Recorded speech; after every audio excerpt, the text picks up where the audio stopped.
আসসালামু আলাইকুম। Hello everyone, সবাই কেমন আছেন? আশা করি আলহামদুলিল্লাহ সবাই ভালো আছেন। আলহামদুলিল্লাহ আমরাও ভালো আছি। আজকে আমি রুই মাছ রান্না করব। মাছ তো আমরা সবাই রান্না করতে পারি। আজকে আমি রুই মাছের কারি রান্না করব। রুই মাছের কারি রান্না করার জন্য প্রথমে আমি মাছগুলো ধুয়ে পরিষ্কার করে নিয়েছি। এখানে আমি দিয়ে দিচ্ছি হলুদ, লবণ, মরিচের গুঁড়া, আর সাথে আমি দিয়ে দেব কিছুটা সরিষার তেল।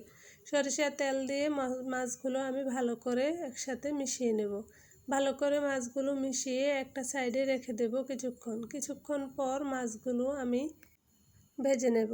মাছগুলো ভাজার জন্য আমি চুলায় একটা প্যান বসিয়ে দিয়েছি। এখানে তেল গরম হয়ে এসেছে। এখন আমি মাছগুলো এখানে দিয়ে দিচ্ছি। মাছগুলো আমি একবারে ভালো করে মচমচে করে ভেজে নেব। মাছগুলো এদিকে বাছতে থাকি, আর এদিকে আমি কিছু মশলা নিয়ে নিচ্ছি। এখানে আমি নিয়ে নিচ্ছি আস্ত ধনিয়া, আর সাথে আমি দিয়ে দেব কিছুটা সরিষা।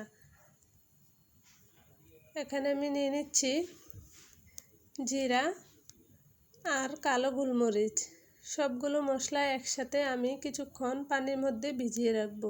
ভিজিয়ে রাখার পর আমি মশলাগুলো ব্লেন্ডারে ব্লেন্ড করে নেব। ব্লেন্ডারে ব্লেন্ড করে নিয়ে এদিকে আমার মাছগুলো ভাজা হয়ে গেছে।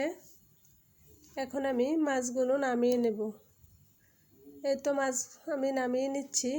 মাছটি নামিয়ে রেখে একটা সাইডে রেখে দেব। এদিকে আমি মাছের তেলে পেঁয়াজ দিয়ে দেব। পেঁয়াজগুলো আমি একটু ভেজে নেব। পেঁয়াজটা ভাজা হয়ে গেলে এখানে আমি দিয়ে দেব লবণ, পরিমাণ মতো। লবণটা আপনারা আপনাদের পরিমাণ মতো দিতে পারেন। এখানে আমি দিয়ে দিচ্ছি হাফ চামচের মতো মরিচের গুঁড়া আর হাফ চামচের মতো ধনিয়া গুঁড়া দিয়ে মশলাটা একটু ভেজে নেব। মশলাটা একটু নেড়ে চেড়ে মশলাটা ভেজে নেওয়ার পর এখানে আমি দিয়ে দেব আদা রসুন বাটা।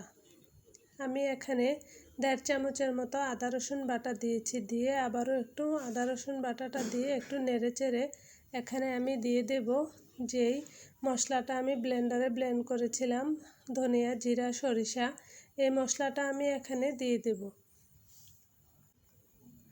মশলাটা দিয়ে আবারও একটু নেড়ে চেড়ে মশলাটা আমি ভেজে নেব। মশলাটা ভাজা হয়ে গেলে এখানে আমি দিয়ে দেব টমেটো আমি আগে থেকে ব্লেন্ডারে ব্লেন্ড করে রেখেছিলাম। এখন আমি এখানে দিয়ে দেব টমেটো বাটা আমি এখন দিয়ে দিচ্ছি।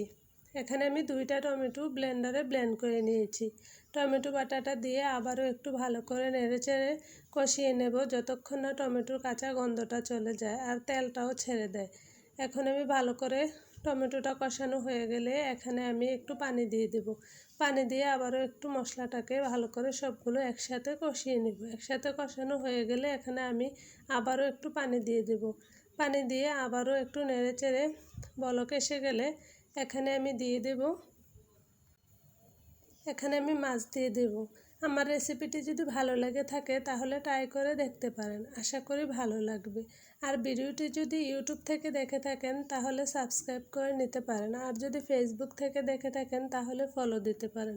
আর যদি অলরেডি এই কাজটি করে থাকেন তাহলে আপনাদেরকে অসংখ্য ধন্যবাদ।